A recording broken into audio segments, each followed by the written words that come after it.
Schedule कर लेता हूँ, स्टार्ट कर लेते हैं।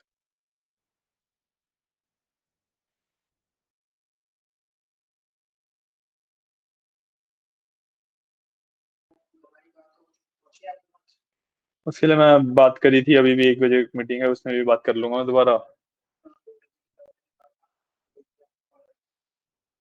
हाँ, और डिटेल्स मैं भेज चुका हूँ आपको, मैम मैम को भी भेज चुका है, सर को भी भेज चुका है। ओके, तो अपडेट क्या है अबाउट दैट?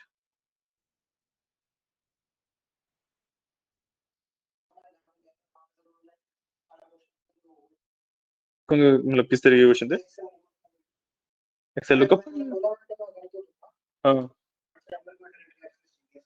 नहीं, मतलब ये वाली चीज तो आपको फिर प्रॉपरली आनी चाहिए ना, तभी वो, मतलब इंटरनेट एक्सेस तो देखो ऑन द जॉब। अच्छा अच्छा अच्छा।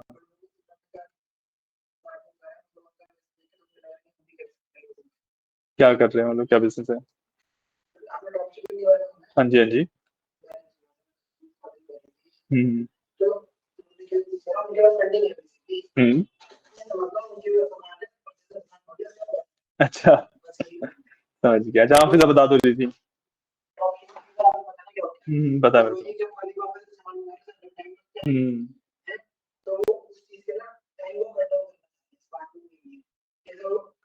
कैसे? नहीं, वो तो मैं समझ गया, टॉपसिंग का कंसेप्ट तो समझ गया मैं। अलीबाबा से आने वाला जो टाइम है उसको कैसे कट डाउन करेंगे? हम्म, ठीक है। हम्म हम्म, समझ गया। हाँ, हो जाता है। ठीक है। अच्छा।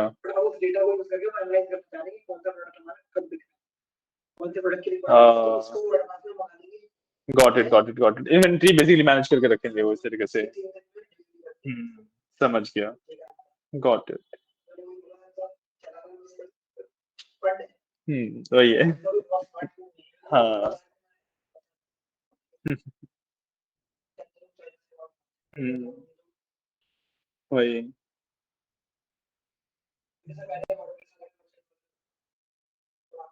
हम्म, हाँ, लेक्सस भी वेबसाइट है। अच्छा अच्छा, वो सीधा वहां से, हाँ समझ गया मैं, शॉपिफाई वगैरह टाइप भी है ये। शॉपिफाई वगैरह में भी सेम चीज होती है। समझ गया, मैं समझ गया। Got your point. हम्म।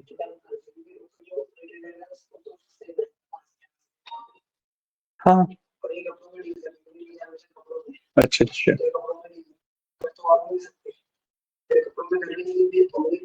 मतलब हाँ ठीक है, समझ गया, वही पैसे है तो जान पहचान तो बनी जाती है उसके बाद।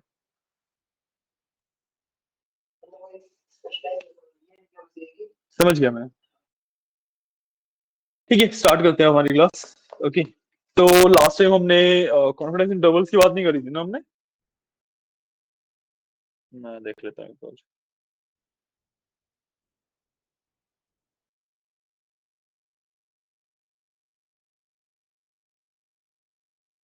हमने सिर्फ सैंपल डिस्ट्रीब्यूशन वगैरह की बात करी थी, कॉन्फिडेंस इंटरवल की बात नहीं करी थी। ठीक है। तो कॉन्फिडेंस इंटरवल का मतलब समझते हैं, पहले कॉन्फिडेंस का मतलब समझते हैं, कॉन्फिडेंस क्या होता है। ठीक है। कॉन्फिडेंस इज, जब मैं प्रिडिक्टेबिलिटी वाली टर्म्स में बात करता हूँ, जब मैं प्रिडिक्शंस की बात कर रहा हूँ, तो भाई मेरे को अपने प्रिडिक्शन के ऊपर कितना कॉन्फिडेंस है, ये प्रोबेबिलिटी से काफी डिफरेंट होता है। डिफरेंट हाउ, किस सेंस में? कि भाई एक एग्जांपल लेते हैं सिंपल सा, शायद से मैंने ये वाला पार्ट बताया भी था आपको, कि एग्जांपल लेते हैं सिंपल सा। एक बैग है, एक बॉक्स है, जिसके अंदर मेरे पास 10 बॉल्स हैं। इसका प्रोबेबिलिटी वाला बताया था मैंने, राइट? हाँ। तो सर कॉन्फिडेंस वाला क्या पार्ट होता है, कि भाई मैंने एक बॉल निकाली उसमें से। अब प्रोबेबिलिटी कहती है कि 20% चांसेस है मेरे पास रेड बॉल आने के। 2 बॉल रेड है उस वजह से, ठीक है। बट कॉन्फिडेंस इज कि मेरे को क्या लगता है जो बॉल मैंने निकाली है, लेट्स से मैं कह सकता हूँ कि भाई जो बॉल मैंने निकाली है ना, मैं कह रहा हूँ 95% वो रेड है। तो जो ये 95% है और 20% है, ये सेम इवेंट को रिप्रेजेंट नहीं कर रहे। मेरे को क्या लग रहा है, that is confidence. Actually real life में क्या परसेंटेज है, क्या चांसेस है उसके, दैट इज प्रोबेबिलिटी, राइट। सो हम इसकी कॉन्फिडेंस के बारे में और स्टडी करेंगे, ठीक है। तो गिव मी अ सेकंड।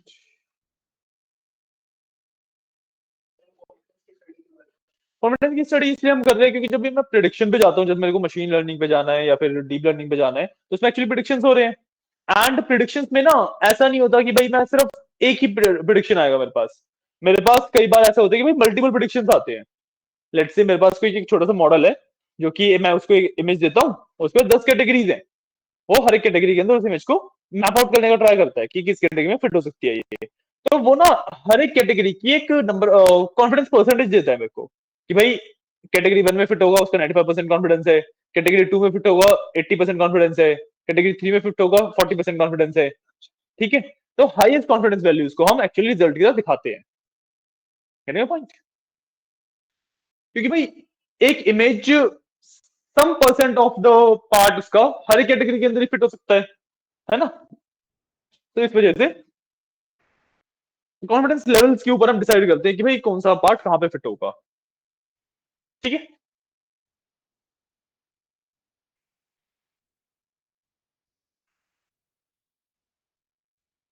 तो कॉन्फिडेंस का मतलब समझ आया क्या है क्या नहीं, ठीक है। अब इसका एक सिंपल सा एग्जांपल कर रहे हैं। अभी हम ना कॉन्फिडेंस निकाल नहीं रहे हैं, ठीक है। कॉन्फिडेंस और कॉन्फिडेंस इंटरवल में डिफरेंस यही है कि confidence is the value, confidence intervals is basically मैं उस वैल्यू को यूटिलाइज कैसे करता हूँ, उस वैल्यू को यूज कैसे करते हैं, ठीक है। तो अभी हम क्या कर रहे हैं, क्या कर रहे थे हम, हाँ, हम मीन का जैसे हमने यहाँ पे ग्राफिकली किया था, ठीक है, सेंट्रल लिमिट थ्योरम को देख के कि भाई मीन इसके और इसके बीच में लाई करेगा, ठीक है। हम सेम काम कर रहे हैं कॉन्फिडेंस के कंसेप्ट के बेसिस पे, ठीक है। हम सेम काम कर रहे हैं कॉन्फिडेंस के कंसेप्ट के बेसिस पे। मेरा गोल वही है कि जो मैं यहाँ पे x equal to body mass ले रहा हूँ, एक मिनट रुकना, मुझे स्क्रीन नहीं शेयर करी हुई। आपके लैपटॉप में से सम वियर्ड नॉइज आ रही है ना। हाँ वही मुझे लग रहा था, फैन नॉइज है वो, फैन कहीं पे तो टकरा रहा है। कोई नहीं।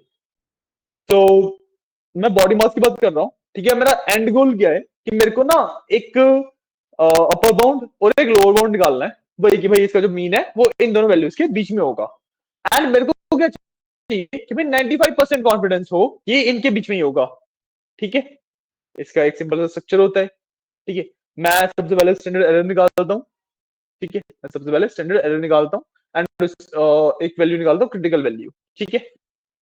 तो आप यहाँ पे देखोगे तो m इज द मीन, ठीक है, एक्चुअल मीन है। उसमें minus m critical into standard standard error, standard error, ठीक है। And m which is my mean plus t critical into standard error, ठीक है। तो यहाँ पे बेसिकली हो क्या रहा है कि भाई मीन तो मेरे को पता ही है, ठीक है, मीन इसी में लाई करेगा, राइट। मैं उसकी जब अपर एंड लोअर बाउंड निकालूंगा, मैं निकाल रहा हूँ उसके कॉन्फिडेंस के हिसाब से, ठीक है। अभी कॉन्फिडेंस को एग्जैक्टली आप प्रिडिक्शन वाले कॉन्फिडेंस की तरह मत लेके चलो, अभी सिर्फ और सिर्फ क्वांटाइल बेसिस पे हो रही है चीजें, ठीक है। कि भाई मैं बीच का 50% वाले बाउंड निकालना चाहता हूँ उसके, नहीं समझ आई मेरी बात। हाँ, बीच वाली वैल्यूज निकालना चाह रहा हूँ, अभी उस हिसाब से चल रहा है, ठीक है। एग्जैक्टली 50% में 95 क्वांटाइल के ऊपर है अभी हम, ठीक है। बट कॉन्फिडेंस का कंसेप्ट समझ रहे हैं अभी हम सिर्फ, ठीक है, ठीक है। जो फॉर्मुला है जो यहाँ पे चीजें करी हैं वो एकदम सही है, ठीक है, वो गलत नहीं है। बट उनको इंटरप्रेट करने का तरीका जो है वो अभी सिर्फ आपको एक्सप्लेन करने के लिए यूज किया जा रहा है, ठीक है, कॉन्फिडेंस की क्या कंसेप्ट है, ठीक है। तो यहाँ पे मैंने क्या किया है, यहाँ पे बेसिकली मैंने फॉर्मुला वगैरह की बात कर रहा हूँ। अब मेरे पास सबसे पहले आता है स्टैंडर्ड एरर का फॉर्मुला, ठीक है, क्योंकि मेरे को दो वैल्यू चाहिए, एक टी क्रिटिकल और एक स्टैंडर्ड एरर, ठीक है। तो स्टैंडर्ड एरर सिंपली होता है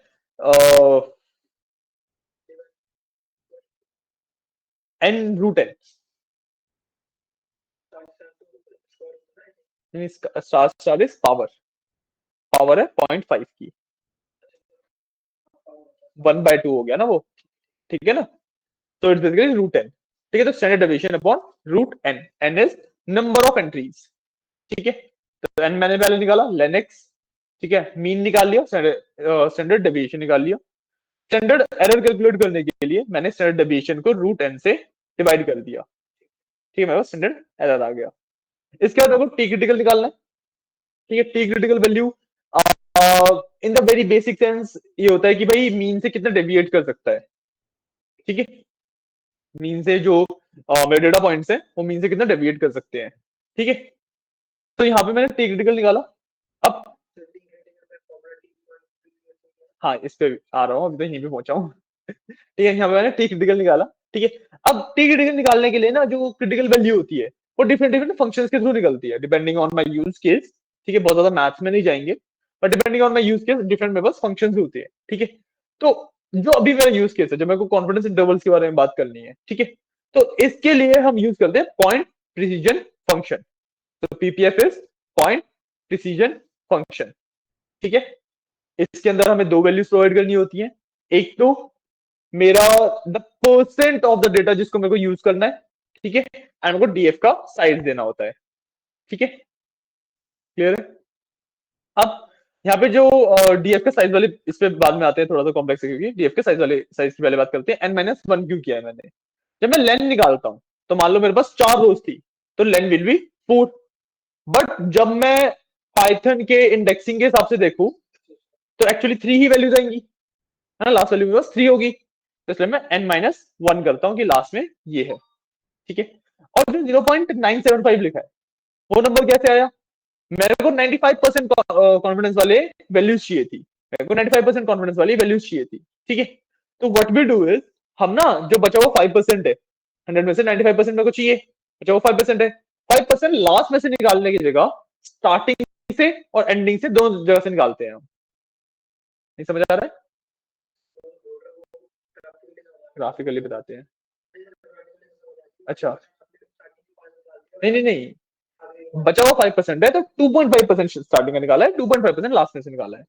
बेसिकली आउटलायर्स वगैरह अलग करने के लिए होता है ये, ठीक है। तो भाई 100% कॉन्फिडेंस तो कभी भी अचीव होगा ही नहीं, ठीक है। तो आप इसी तरीके से समझो कि भाई जब मैं 95% कॉन्फिडेंस की बात कर रहा हूं तो वो स्टार्टिंग की कुछ वैल्यूज को अवॉइड कर रहा है, लास्ट की कुछ वैल्यूज को अवॉइड कर रहा है, ठीक है। Getting my point? तो जैसे आपको 95 चाहिए तो आप 97.5 लिखते हो, ठीक है, क्योंकि वो ऑटोमेटिकली इस चीज को अंडरस्टैंड करता है कि लास्ट का ढाई है तो शुरुआत में भी ढाई से ही स्टार्ट करेगा। 97.5%, तो लास्ट का 2.5% बचा हुआ है, नेट होने में 2.5% बचा हुआ है। तो जो पॉइंट प्रिसीजन फंक्शन है वो ऑटोमेटिकली इस चीज को देख लेता है।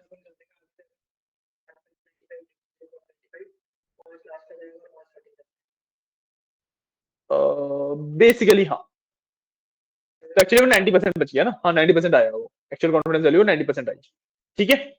तो अभी 2.5% बचा है, तो 2.5% लास्ट के जा रहा है, 2.5% शुरुआत के जा रहा है, तो मतलब 2.5% से स्टार्ट करके 97.5% तक जा रहे हैं। तो एक्चुअल जो डेटा मेरे पास यूजेबल हुआ है वो 95% ऑफ द डेटा आया, ठीक है। इसको आप कॉन्फिडेंस को इस तरीके से लिखते हो, ठीक है। जितना भी आपको लिखना है आप बचे हुए का हाफ करके ऐड कर देते हो उसमें। 80% चाहिए, बचा 20, हाफ किया 10, तो आप 90 लिखोगे। यहाँ पे 90 लिखने का मतलब आप एक्चुअली 80% कॉन्फिडेंस पे वर्क कर रहे हो, ठीक है। क्लियर है? उसके बाद सिंपल सा फॉर्मूला होता है मीन, मतलब लोअर बाउंड के लिए mean minus t critical into standard error, and upper bound के लिए mean plus t critical into standard error, ठीक है। ये बहुत ज्यादा यूजेबल चीज नहीं है, बट इससे बेसिकली हमें ये पता लगता है कि भाई जो मेरा मीन है वो इसी के बीच में आएगा। और आप देख भी सकते हो कि भाई मीन में से प्लस माइनस तो किया है मैंने, तो इसके बीच में फॉल करेगा, ठीक है। एक्चुअली क्या होता है, अगर मैं रियल वर्ल्ड में जो प्रिडिक्शन होते हैं वो उसकी बात करूं, तो prediction will give me the upper bound and lower bound, ये वाली वैल्यूज मिलेगी और ये वाली वैल्यूज मिलेगी, कॉन्फिडेंस कितना है उसे इस पे, ठीक है। तो बोलेगा कि भाई मीन इन दोनों नंबर के बीच में है, इस पे मेरे को 95% कॉन्फिडेंस है, ठीक है। तो जो प्रोसेस फॉलो हुआ है वो चीज वैल्यू देने के लिए, वो ये प्रोसेस होता है, ठीक है। प्रोसेस यहाँ पे हमने प्रोसेस की बात कर ली।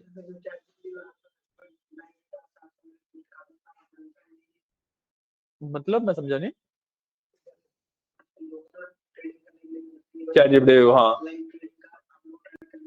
अच्छा, हाँ हाँ हाँ, जो कॉन्फिडेंस आता है वो यही है, हाँ वो यही है बेसिकली, ठीक है। बेसिकली वो बोलता है कि इस ट्रेड डालो, मेरे को 95% कॉन्फिडेंस है, हाँ वो ये वाला कॉन्फिडेंस है, ठीक है।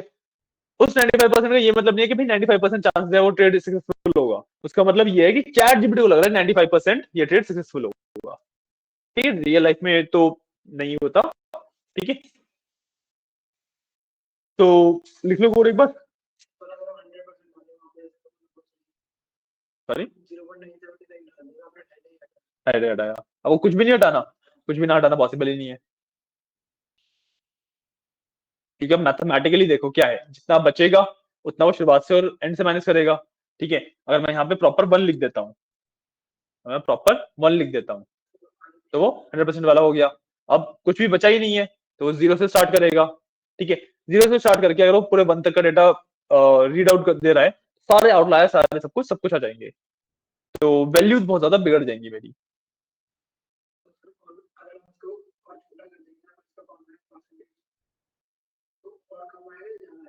मैं समझा नहीं आपकी बात। तो वो रेंज बढ़ जाएगी ना। नहीं, आप इस तरीके से समझो ना कि यहाँ पे हो क्या रहा है। मीन में से आप T critical into standard error कर रहे हो। ठीक है, लोअर की बात कर लो या अपर की बात कर लो, किसी की बात कर लो। अब आपने 25% डेटा और 25% डेटा मतलब आपने लगा लो बेसिकली 50% डेटा के ऊपर वर्क कर रहे हो, है ना। तो 50% डेटा के ऊपर वर्क करोगे तो रेंज उसकी उतनी ही कम हो गई ना। वो तो वो ये नहीं देख रहा कि बचा हुआ डेटा क्या है, अब हटा कितना रहे हो उसके हिसाब से बाउंडेशन लगा रहा है ना। करिए पॉइंट। इसको आप इस तरीके से मत समझो कि यहाँ पे मैं कॉन्फिडेंस डाल के वैल्यूज निकाल रहा हूँ। ये सिर्फ एक तरीका है जो मैंने एक्सप्लेन किया है आपको कैसे हो रही है चीजें। ठीक है, एक्चुअली में इससे आप मीन के ऊपर पहुंचते हो, इन वैल्यूज को यूज करके आप यहां तक पहुंचते हो मीन वगैरह के ऊपर। ठीक है, जैसे आप इसको थोड़ा सा और स्टडी करोगे ना तो आपको ये चीजें समझ आने लगेंगी। ठीक है, अभी हाँ हाँ देखो, इसे आप आराम से देखना, कोई इशू नहीं है। आप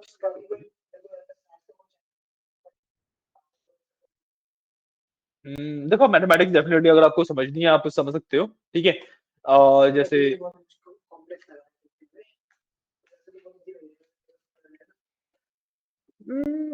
आई थिंक देखो मेरे हिसाब से तो अगर आप मैथ्स इसकी पढ़ते हो तो मोस्ट मोर और लेस टाइम वेस्ट रहेगा आपका, क्योंकि वो काम नहीं आएगा आपको। क्योंकि अभी आप ना, जो मैं चीजें करवा रहा हूँ इस वाले को, आप कोड को समझने का ट्राई मत करो, कंसेप्ट समझो सिर्फ। कॉन्फिडेंस का कंसेप्ट क्या है, उस कंसेप्ट का रिप्रेजेंटेशन है ये सिर्फ। ठीक है, बात समझ रहे हो मेरी। तो आपको ना इस रिप्रेजेंटेशन को सिर्फ समझ में आना चाहिए कि भाई अपर बाउंड क्या हो रहा है, लोअर बाउंड क्या हो रहा है, क्रिटिकल वैल्यूज किसे कहते हैं, ये वाले कंसेप्ट समझ में आने चाहिए। ठीक है, अगर आप इसकी मैथ्स में जाओगे ना तो फिर जो हमने फॉर्मूला यहाँ पे यूज किया है, m minus t critical to standard error, उसकी प्रूविंग वगैरह वाला पूरा पार्ट आ जाएगा। And what I think is वो आपको ज्यादा कंफ्यूज करेगा। अब बाकी करना चाहो तो हार्वर्ड के लेक्चर्स होते हैं। ठीक है, जो कि वो यूट्यूब पे प्रॉपर लेक्चर्स चलते हैं एंड फ्री ऑफ कॉस्ट आता है, तो उसको आप अटेंड कर सकते हो। उसके अंदर स्टैट्स का पूरा पार्ट कवर होता है, मतलब प्योर मैथ्स वाला पूरा पार्ट कवर होता है, वहां पे से आप देख सकते हो। ठीक है, तो आप सिर्फ हार्वर्ड कंप्यूटर साइंस लेक्चर्स करके सर्च करोगे, आपको सब कुछ मिल जाएगा, या हार्वर्ड स्टैट्स लेक्चर करके सर्च करोगे। ऊपर वाला पार्ट निकले आपने। ठीक है, नीचे वाला निकला। मैं देख देता हूँ, यही है शायद से तो।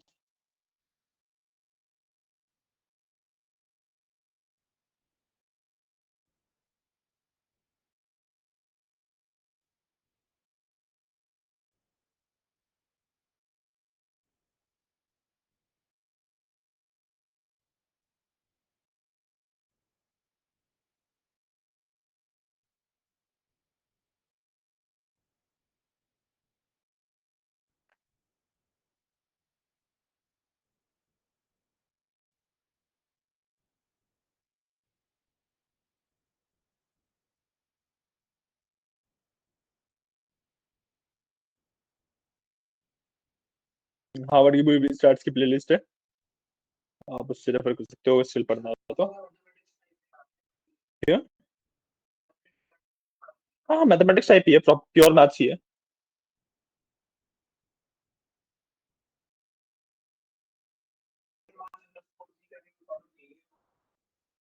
है ना?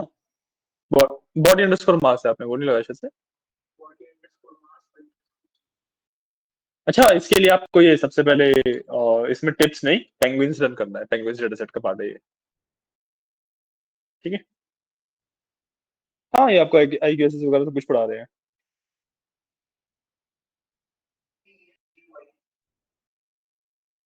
PEN penguin, GUINS penguins.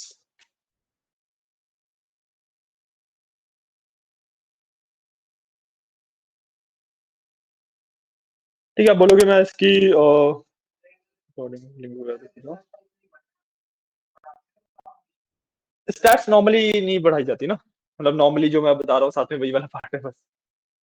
getting your point? 12th में ये सब कहाँ आता है, स्टैंडर्ड एरर वगैरह, डेटा में आउटलायर्स वगैरह, ये सब 12th वगैरह में कहाँ आता है? होता ही नहीं। जो 12th में स्टैट्स वगैरह होती है वो मीन, मीडियन, मॉड, ये सब होता है। स्टैंडर्ड डेविएशन, वेरिएंस, ये सब भी नहीं आता।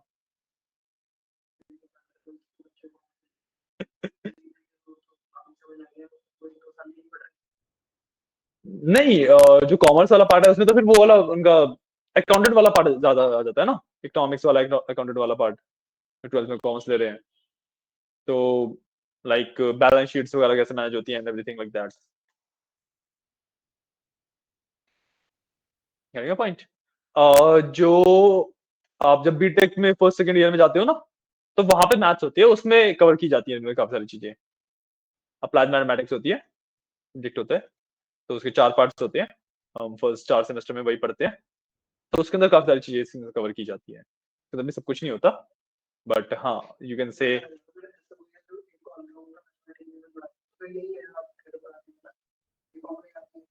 फॉर्मूला याद कर लो बस, हाँ, इसकी प्रूविंग पे जाने का पॉइंट नहीं है। देखो, दो ही जितना मैं बता रहा हूँ वो फॉर्मूला एक्सप्लेन कर दिया, क्यों यूज होता है वो सब हो गया, राइट। उसके बाद अगर आपको फॉर्मूला के बारे में बात करनी है तो फिर वो प्रूविंग वाला पार्ट हो जाएगा, भाई ये फॉर्मूला कैसे क्यों है, फॉर्मूला यही क्यों है ना। और फिर वो स्टार्ट में जो प्रूविंग वाला पार्ट आता है, जो प्योर स्टार्ट वाली मैथ आ जाती है, वो आएगी फिर।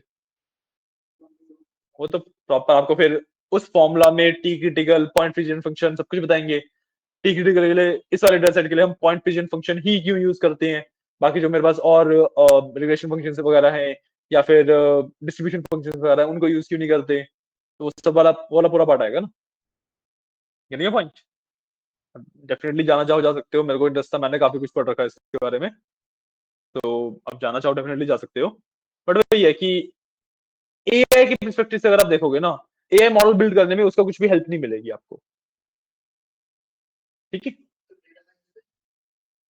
नहीं, डेटा साइंस में, डेटा साइंस वाला पार्ट ही एआई का पार्ट है ना, उसके अंदर कुछ भी हेल्प नहीं मिलेगी स्टैट से। जो स्टैट्स आप वहां पे पढ़ोगे वो ज्यादातर आपके ना, you can say lower and systems बनाने के लिए, जो आप सीधे सीपीयू पे प्रोग्रामिंग कर रहे हो या फिर इस तरीके से कुछ, मतलब चिप्स वगैरह प्रोग्राम करना है तो वहां पे हेल्प मिलती है उसकी। ठीक है। वरना जब आपको एक्चुअली फिजिकली कुछ चीजें करवानी है, जैसे रोबोट्स वगैरह है, उसकी मूवमेंट को डिसाइड करना है, तो वो सारी हेल्प मिलती है आपको वहां से। यानी पॉइंट, कंप्यूटर साइंस में जो मैथ्स आती है वो इसलिए आती है। एंड जो एआई में मैथ्स है, ठीक है, वो एक्चुअली स्टार्ट वहीं से हुई थी, बट ऑलमोस्ट 70 ईयर्स के आसपास उसके ऊपर रिसर्च की गई है सिर्फ एआई की तरफ। तो जो अभी हमें स्टडी करनी होती है ना चीजें, वो बहुत ज्यादा लेटेस्ट है, उसके अंदर मैथ्स बहुत कम हो जाती है, क्योंकि ऑलरेडी उसके ऊपर फाउंडेशन बिल्ड हो चुकी हैं। अगर आप प्योर स्टार्टिंग से पढ़ना चाहोगे फिर वो तो लाइक सिर्फ इंटरेस्ट है, एक पसंद वाली चीज होती है, तो it's a good thing. Strategically अगर आपको एआई सीखना है तो उसकी कोई नीड नहीं होती है। पॉइंट।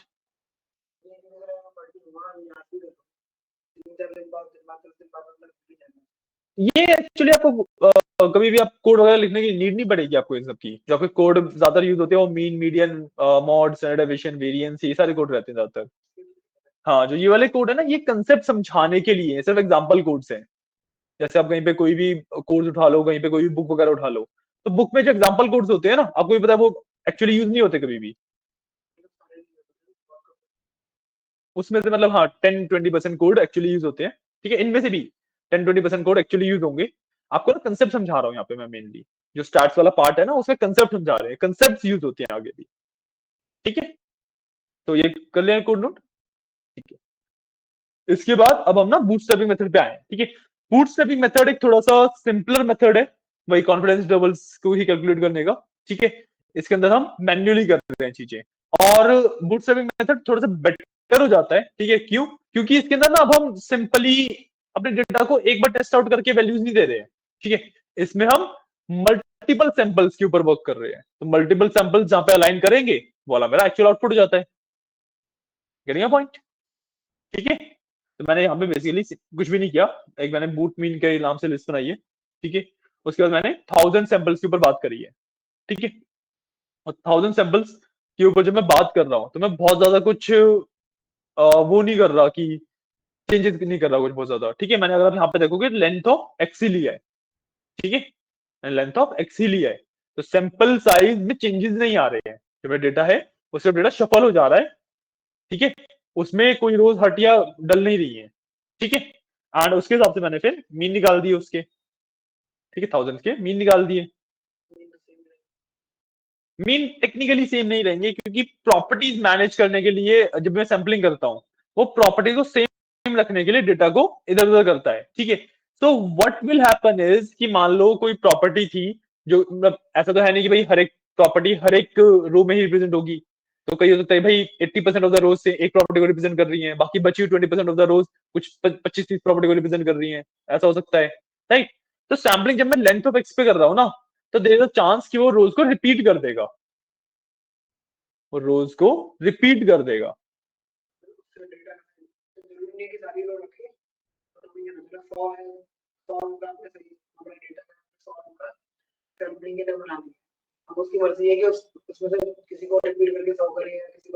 बिल्कुल, ठीक है, क्योंकि देखो डेटा की जो प्रॉपर्टीज है वो एग्जैक्टली रेप्लिकेट करने का ट्राई तो कर रहा है ना, ये एग्जैक्टली रेप्लिकेट करेगा तो फिर तो सेम ही डेटा आएगा, वो ट्राई कर रहा है, क्योंकि ये एक्चुअली छोटे सैंपल निकालने के लिए प्रोग्राम्ड है ना, डॉट सैंपल जो फंक्शन है वो छोटे सैंपल निकालने के लिए प्रोग्राम्ड है, मैं उसे पूरा ही दूंगा तो वो तो अपनी एल्गोरिथम वही करेगा कि भाई प्रॉपर्टीज को एनालाइज करेगा, कितने परसेंट ऑफ द रोज में वो प्रॉपर्टीज अलाइन कर रही है वो करेगा, फिर जो मेरा डेटा है जो मेरे को एक्चुअली सैंपल साइज चाहिए उसके हिसाब से उसका उतना परसेंट ऑफ द रोज को उसमें से निकाल के डालेगा, पॉइंट, एंड इस प्रोसेस के अंदर जो डेटा है वो थोड़ा सा चेंज होता रहता है, ठीक है, बहुत ज्यादा लाइक बहुत बड़े चेंजेस नहीं होते, बहुत सटल चेंजेस होते हैं, बट चेंज होता रहता है, ठीक है, इसके बाद मैंने बस अपेंड करता रहा उसका मीन निकाल निकाल के, ठीक है, बहुत ज्यादा डिफरेंस नहीं आता, बहुत थोड़े थोड़े डिफरेंस आते हैं, ठीक है, यहाँ पे फिर मैंने परसेंटाइल निकाल लिया, 2.5% शुरुआत से हटा दिया, 2.5% एंड से हटा दिया, 95% ऑफ द डेटा पे मैं वर्क कर रहा हूँ, ठीक है, तो यहाँ पे लोअर और अपर बाउंड दिखा दिए, ठीक है, अगर सब कुछ सेम ही होता, सारे सेम ही होते तो लोअर और अपर की वैल्यू चेंज नहीं होती ना, चेंज क्यों होती है?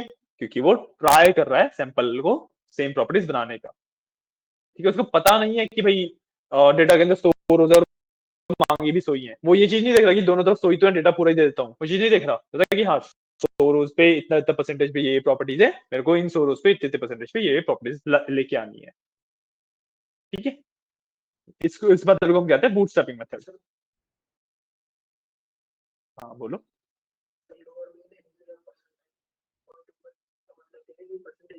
नहीं नहीं नहीं 2.5 बेसिकली मैंने शुरुआत का 2.5% डेटा हटा दिया ना, वो वाली वैल्यू ले ली 2.5 पे जो थी, परसेंटेज के मैंने बताया था ना, मीडियन होता है Q1 Q2 Q3, याद है? तो Q1 is 25%, Q2 is 50%, Q3 is 75%, right? तो जो ये वाली परसेंटेजेस है इनको तो हमने Q1 Q2 Q3 नाम दिया हुआ है, जरूरी थोड़ा ना मैं इन्हीं परसेंटेज के ऊपर बात करूं, मैं निकाल दो जितनी मर्जी परसेंट सकता हूँ ना, कह पॉइंट, तो भाई मैं ढाई यहाँ पे लिखा है, तो भाई वो पहले उसने 50 का निकाला, ठीक है, 50 से 25 पे आया, 25 से 12.5 पे आया, ज्यादा करते ढाई पे, जब पे ढाई के आसपास जहाँ पे पहुंचेगा वाली वैल्यू जो है, ठीक है ना, एंड सिमिलरली यहाँ पे 97.5 वाली वैल्यू दे रहा हूँ, ठीक है, तो ये वो बाउंड्स बता रहा है, ठीक है, तो कंपेयर करोगे तो यहाँ पे जो नंबर्स आए हैं 120 एंड 293, यहाँ पे 122 एंड 292, रेंज थोड़ी सी छोटी करी है उसने, मैंने बताया बहुत ज्यादा फर्क नहीं पड़ा है, ठीक है, बहुत ज्यादा फर्क नहीं पड़ा है, बट थोड़ा उसने रेंज छोटा कर दिया है, अलग आया है, अलग कैसे आया, क्या आंसर है आपका?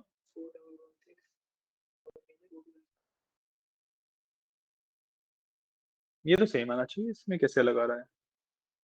अ,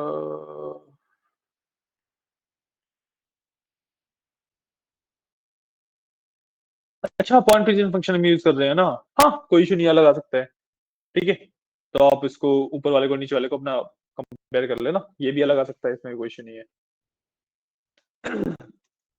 there can be multiple values ना जिसके ऊपर से 95% कॉन्फिडेंस है। ठीक है, मैथमेटिकली थोड़ा सा जो हम एडवांस मतलब एमएल पे जब हम जाएंगे ना, तो कोई वाली चीज ज्यादा अच्छे से क्लियर हो पाएंगी कि हम भाई बात किस चीज की कर रहे हैं, कहाँ पे यूज हो रही है चीजें।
सॉरी। हाँ हाँ हाँ, इंडेंटेशन। अच्छा, आपने इसको लूप के अंदर ही डाल दिया है। हाँ, उसको बाहर निकालना है।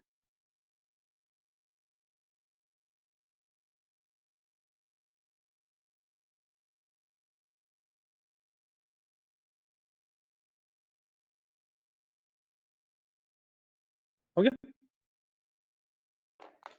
ठीक है। सो ये था मेरा कॉन्फिडेंस डबल एंड बूटस्ट्रैपिंग। ठीक है, अब इसके बाद हम, अच्छा इसके बाद हम टेस्टिंग पे आ गए, हाइपोथेसिस एंड टेस्टिंग वाला पार्ट पे। अम, ठीक है, एक इसके ना हमारे बेसिकली तीन टेस्ट होते हैं, तो हमें हाइपोथेसिस समझना है, हैंडी हाइपोथेसिस क्या होता है, मतलब दो तीन चीजें समझनी है। तो अभी बात करते हैं, सिर्फ एक एक टेस्ट की बात करेंगे, हमारे पास टाइम थोड़ा सा कम है। ठीक है, तो विल ट्राई कि हम वन सैंपल टेस्ट आज खत्म कर पाए।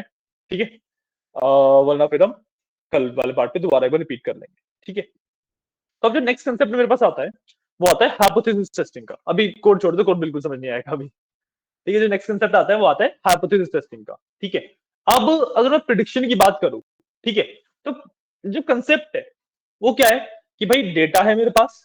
ठीक है, आप अगर एक एआई मॉडल हो उसके हिसाब से सोचोगे, तो बहुत ज्यादा सिंप्लीफाई करके अगर मैं चीजें बताऊं, तो एक डेटा है मेरे पास। ठीक है, मैं उस डेटा को पढ़ना शुरू किया, उसके अंदर मैं पैटर्न ढूंढे। लेट्स से मेरे को एक पैटर्न मिला कि भाई हर बार जनवरी के अंदर सेल डिप जा रही है, सेल डाउन हो जाती है, मतलब न्यू ईयर के बाद सेल डाउन हो जाती है। ठीक है, तो पिछले 10 साल का डेटा था मेरे पास, 10 साल से पैटर्न रिपीट हो रहे हैं। तो मैं क्या बोलूंगा कि भाई इस साल भी सेल्स डाउन होगी। पॉइंट, क्योंकि मेरे को ये पैटर्न मिला, मैंने इसको फिट कर दिया। ठीक है, this is simple machine learning. ये कंसेप्ट सिंपल सा मशीन लर्निंग का। ठीक है, बट द प्रॉब्लम इज, जो सेल पिछले 10 साल से हर साल जनवरी के अंदर डाउन जा रही थी, वो कुछ ना कुछ पैरामीटर से इन्फ्लुएंस हो रही होगी। कुछ ना कुछ पैरामीटर्स हमारे पास ऐसे होंगे जिनकी वजह से मेरी सेल्स डाउन जा रही है। यानी पॉइंट, या तो डिस्काउंट ज्यादा हो गया, या लोग घूमने चले जाते हैं, या कुछ भी अलग अलग पैरामीटर्स हो सकते हैं।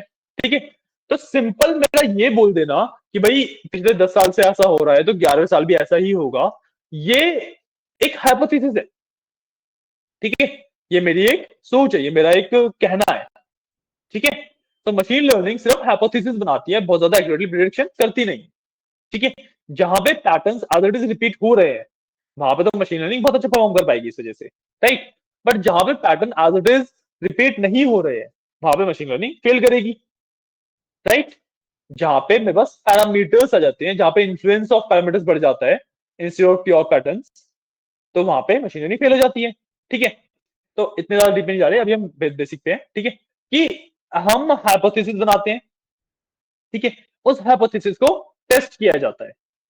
ठीक है, टेस्ट के रिजल्ट के बेसिस पे देखा जाता है जो मैंने बोला वो सही था या गलत था। Getting a point? ठीक है, सिंपल है, समझ आया? ठीक है, तो इसके अंदर हमारे पास तीन तरीके के टेस्ट होते हैं। ठीक है, हम हाइपोथेसिस ना बेसिकली अगर मैं ब्रॉडली बोलूं तीन कैटेगरी के अंदर ही बना सकते हैं।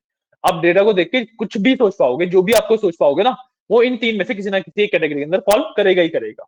ठीक है, फर्स्ट होता है मेरा वन सैंपल टेस्ट। ठीक है, जिसके अंदर आपने किसी एक कॉलम की वैल्यू को प्रिडिक्ट करी है कि भाई इस कॉलम का मीन ही आएगा। ठीक है, या इस कॉलम की मैक्सिमम वैल्यू इतनी जा सकती है, मिनिमम वैल्यू इतनी जा सकती है, कुछ भी ऐसा। ठीक है, यूजुअली हम मीन की बात करते हैं। ठीक है, तो ये मीन एक काफी स्टैंडर्ड मेरे पास एजम्पशन होता है। ठीक है, तो मैंने बोला भाई इस कॉलम का मीन ये आएगा। ठीक है, तो ये भाई हाइपोथेसिस है। लेट्स से जो एग्जांपल हम यहाँ पे लेने वाले हैं उसी की बात करते हैं। तो मैंने अपने टिप्स वाले डेटा सेट की बात कर रहा हूँ, तो उसमें टिप का कॉलम है ना। मैं अपनी हाइपोथेसिस बनाई कि टिप का जो मीन है वो 3 होगा। अब मैं उसे टेस्ट करूंगा। टेस्ट में क्या होगा, या तो मैं सही होऊंगा या गलत होऊंगा। ठीक है, तो बेसिकली क्या निकला कि या तो मीन 3 है या 3 नहीं है। ठीक है, तो मीन 3 है, ये तो मेरी हाइपोथेसिस थी, इसको हम ओरिजिनल हाइपोथेसिस बोलते हैं। अब इसकी ना अपोजिट वाली जो होती है कि भाई मीन 3 नहीं है, that is called anti hypothesis. ठीक है, तो इसका ना रिप्रेजेंटेशन होता है एक्चुअली मैथमेटिकली। जब आप लिखते हो ना, जैसे आपने कोई भी किसी मॉडल पे वर्क किया, कुछ भी किया, तो आपको उसके लिए पेपर पब्लिश करना पड़ता है। उसके लिए ना आपको एक पेपर पब्लिश करना पड़ता है। ठीक है, तो उस पेपर के अंदर जिस तरीके से लिखने का जो तरीका होता है वो क्या रहता है कि हम ना एच ओ डिफाइन करते हैं। ठीक है, तो एच ओ इज कि भाई x bar is equal to 3, मतलब मीन ऑफ एक्स इज 3। तो एच ए ऑटोमेटिकली फॉर्म हो जाती है। एच ए क्या हो जाएगी कि mean of x is not equal to 3। ठीक है, अब क्योंकि यहां पे मैं सिंगल पैरामीटर की बात कर रहा हूं, एक ही कॉलम की बात कर रहा हूं, तो यहाँ पे वन सैंपल टेस्ट लगता है। ठीक है, तो मैं एक ही कॉलम की बात कर रहा हूं तो वन सैंपल टेस्ट लगता है। ठीक है, अब टेस्ट कैसे होता है, क्या इक्वेशन वगैरह है, उसके बारे में हमें बहुत ज्यादा डेप्थ में जाने की जरूरत नहीं है। ठीक है, इसका रिजल्ट कैसे इंटरप्रेट करते हैं वो उसके बारे में बात करते हैं। ठीक है, इसमें ना एक्चुअली क्योंकि स्टैट्स का पार्ट है तो मेरे को ना बहुत सारी वैल्यूज मिलती है। ठीक है, जैसे मेरे पास टेस्ट वैल्यू होती है। ठीक है, टी वैल्यू होती है। ठीक है, अगर जैसे आप ओ टेस्ट में जाओगे तो डीओएफ आता है, एक्सपेक्टेड वैल्यू आती है, काफी कुछ आता है। मेरे को किसी भी वैल्यू से मतलब नहीं है, सिर्फ और सिर्फ पी वैल्यू देखनी होती है मुझे। ठीक है, मेरे को सिर्फ और सिर्फ पी वैल्यू देखनी होती है। ठीक है, पी वैल्यू जब मैं देख रहा हूं तो सिंपल सी इंटरप्रिटेशन क्या होती है कि भाई पी अगर आया मेरा 0.05 से छोटा तो एच ए इज करेक्ट, मतलब मैं गलत हो गया और जो एंटी हाइपोथेसिस थी वो ठीक है। ठीक है, और अगर 0.05 से बड़ा जाए तो मेरी हाइपोथेसिस ठीक थी। समझ आई मेरी बात? क्लियर है? कोई डाउट नहीं है? अब ये सिर्फ वन सैंपल टेस्ट की बात है, मतलब पी पी जो है वो तो टू सैंपल टेस्ट में जाओगे तब भी पी वैल्यू निकलती है, ची स्क्वायर में जाओगे तब भी पी वैल्यू निकलती है। ठीक है, तो पी को देखने का तरीका तो यही है। ठीक है, वन सैंपल टेस्ट में जो हमारी हम कौन सा टेस्ट करेंगे ये डिपेंड करता है हमारी हाइपोथेसिस के ऊपर। ठीक है, कि हमने हाइपोथेसिस किस तरीके की बनाई है। सिंगल कॉलम मीन वगैरह मैं बात कर रहा हूँ, वन सैंपल टेस्ट। ठीक है, डुअल कॉलम कि भाई लेट्स से मैंने बोला कि अच्छा, मैंने यहाँ पे कौन सा एग्जांपल लिया तो उसी की बात कर लेते हैं।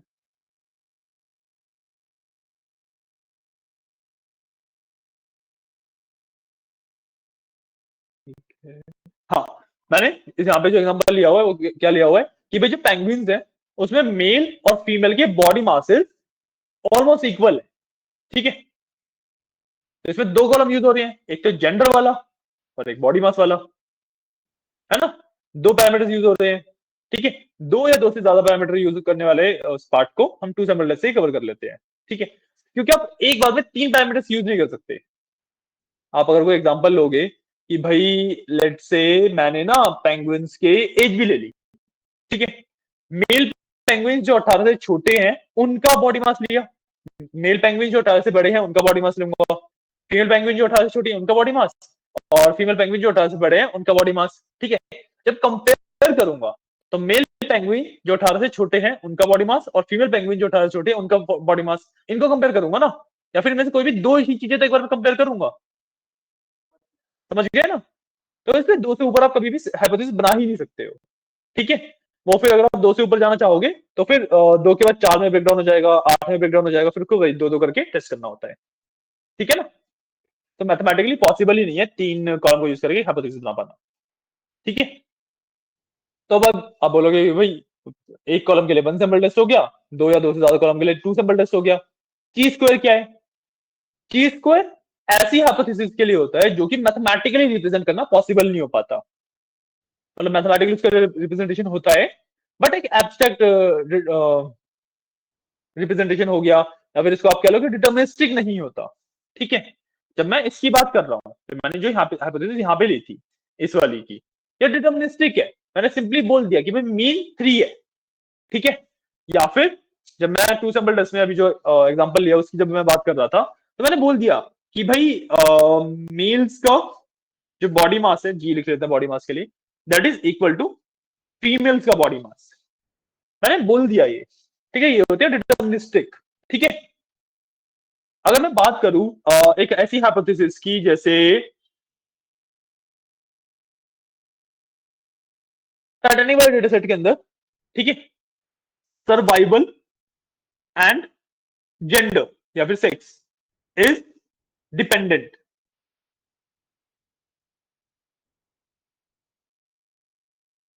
डिपेंडेंट, ठीक है। इस चीज को मैथमेटिकली रिप्रेजेंट नहीं किया जा सकता, है ना। डिपेंडेंसी को वैसे तो डिपेंडेंसी को मैथमेटिकली रिप्रेजेंट कर सकते हैं, बट इस हाइपोथेसिस के केस में ये बेसिकली कैसे नॉन डिटर्मिनिस्टिक है कि भाई डिपेंडेंट है, कैसे किस तरीके से डिपेंडेंट है वो सब नहीं बात कर रहे हम, डिपेंडेंट है बस, ठीक है। इस तरीके की नॉन डिटर्मिनिस्टिक जब हमारे हाइपोथेसिस होती है तो हम बात करते हैं ची स्क्वायर पे, ठीक है, क्लियर है, ठीक है, सारे सबको समझ आए कौन सी किस तरीके की हम हाइपोथेसिस बनाते हैं, ठीक है, कैसे उसकी एंटी बनती है, ठीक है, कैसे उसको फिर टेस्ट किया जाता है, ठीक है। इसमें एक चीज याद रखना कि स्टैट्स में जब आप पढ़ते हो ना तो हाइपोथेसिस एक्चुअली हमारे पास पांच तरीके की होती है। हमारे एआई में डेटा साइंस में हमें दो ही चाहिए होती है, एक एच ओ और एक एच ए। वैसे तो एच एन एच यू ये सब भी होती है और उसके बारे में इतना डेप्थ में मत जाओ, नीड ही नहीं है हमें, ठीक है ना। कोड की बात कर लेते हैं। कोड पे यहाँ पे मैंने वन सैंपल टेस्ट परफॉर्म किया है, ठीक है। तो यहाँ पे देखो मैंने डीएफ टिप लिया और इसमें एक काम करते हैं, अच्छा मैंने ये रन कर लेता हूँ पहले एक बार ना।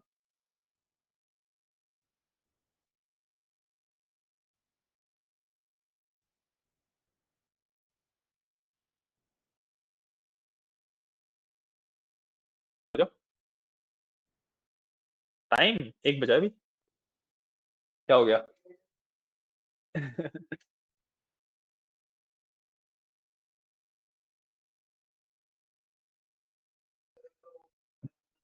क्या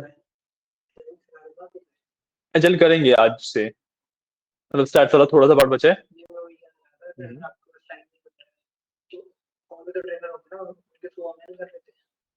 हाँ इस चीज की बात कर सकता हूँ, मैं बात कर लूंगा इस चीज की एक बार। हाँ वैसे मैंने फिर को बोला था कि एक बार वो अपना रिज्यूम बना के अप्लाई करना शुरू कर दे, जैसे इंटरव्यू वाला शेड्यूल होता है ना, तो मैं ओवर भी दे दूंगा इंटरव्यू से पहले कि वो इंटरव्यू में कोई बहुत ज्यादा मतलब दिक्कत ना आए। मैं बता रहा हूँ कि यहाँ से भी शुरू कर सकते हो, आप खुद भी अप्लाई करोगे इस वाले पार्ट में आ जाता है पूरा।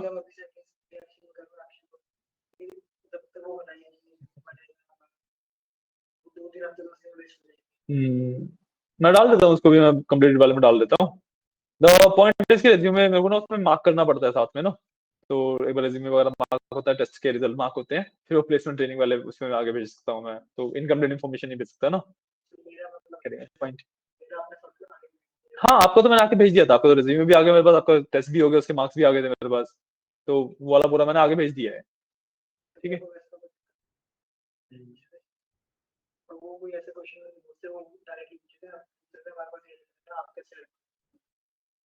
हाँ, कई सारी कंपनी इस तरीके से भी पूछ सकते हैं, कोई इशू नहीं है।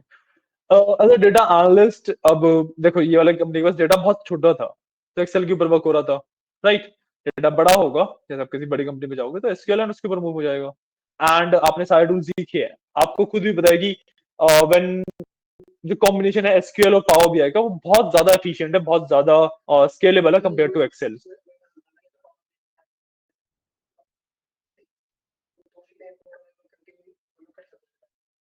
हाँ, कर सकते थे उसके अंदर भी, बट उनको चाहिए एक्सेल पे था। वही।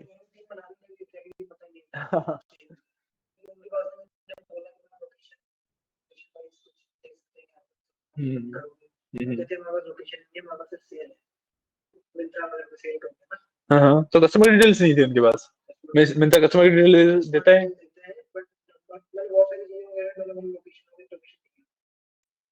डेटा मैनेज भी नहीं है उनका मतलब। हाँ,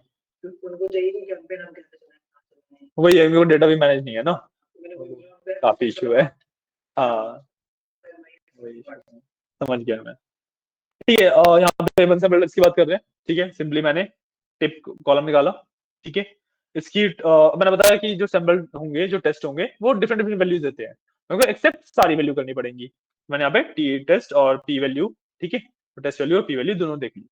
ठीक है, वन सैम्पल बिल्डर्स रन किया x2 पे। ठीक है, x2 लिखने का मतलब है भाई x की जो ये टिप है, इसका मैं मीन 2 एज्यूम कर रहा हूँ। ठीक है, मैंने अपनी हाइपोथेसिस दी, इसका मीन 2 है। मैंने बताया कि ज्यादातर मीन के ऊपर ही बात होती है यहाँ पे। ठीक है, मैं कह रहा हूँ मीन की ही बात होती है, तो डिजाइन ही मीन के हिसाब से है वो। हाँ, एवरेज के ऊपर ही बात होती है। ठीक है, इसके बाद मैंने टेस्ट वैल्यू, पी वैल्यू और मीन, एक्चुअली मीन भी देख लिया कि ओरिजिनली मीन है क्या। ठीक है, अब देखो यहाँ पे ओरिजिनल मीन क्या है, 2.99, ऑलमोस्ट 3 मान सकते हैं इसे, राइट। मैंने क्या अज्यूम किया था, 2, बहुत ज्यादा डिफरेंट है, मेरी हाइपोथेसिस गलत हुई। मतलब जो मीन है वो 2 नहीं है। ठीक है, तो जब मेरी हाइपोथेसिस गलत होती है तो पी की वैल्यू कितनी, बहुत ज्यादा छोटी आएगी, 0.05 से छोटी आएगी। यहाँ पे देखो कितनी आ रही है, लास्ट में ई है। ई सॉल्व करना नहीं आता, तो मैं बता देता हूँ। हाँ, या तो बहुत बड़ा हो जाए या बहुत छोटा हो जाए। बेसिकली मैं 6e-2 इस तरीके से नंबर लिया। ठीक है, तो इसको ओपन करने का होता है 6 × 10⁻², मतलब 6/100, विच इज 0.06।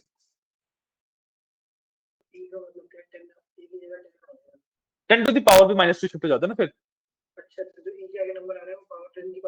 हाँ, ठीक है, और इसी तरीके से अगर 6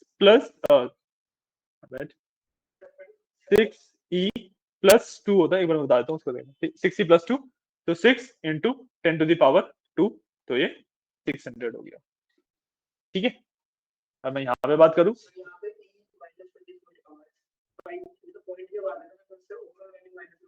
नहीं नहीं, वैल्यू माइनस में थोड़ा ना आ रही है यहाँ पे भी। यहाँ पे जब मैंने माइनस वाले की बात करी तो वैल्यू माइनस में थोड़ा ना आ रही है, वैल्यू तो पॉजिटिव ही है।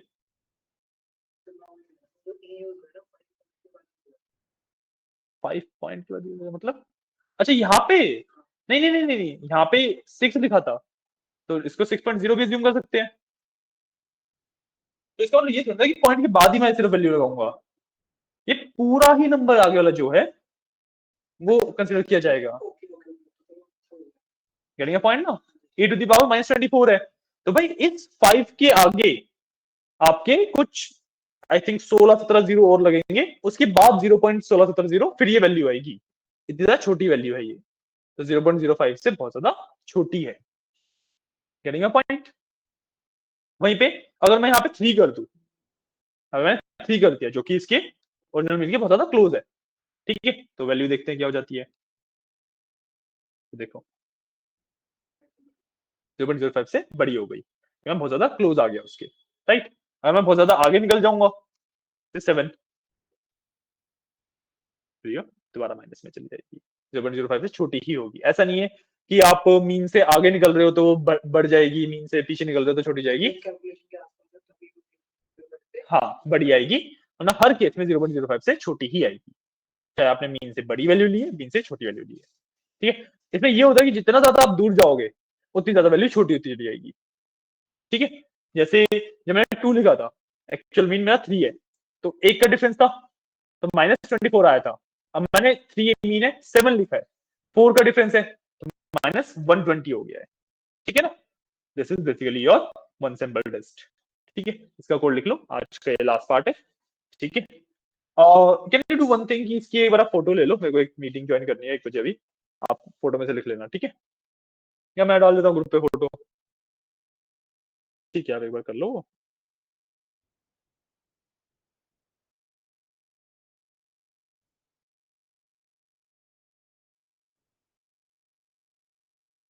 ठीक है, चलो, तो आज की क्लास के लिए इतना ही, ओके। कल मिलते हैं, कल 2 सिंपल टेस्ट ची स्क्वायर और आगे जितना भी होगा वो वाला पार्ट कर लेंगे, ठीक है ना। आप एक बार उधर शिफ्ट हो जाओ, है ना। ओके चलिए, थैंक यू।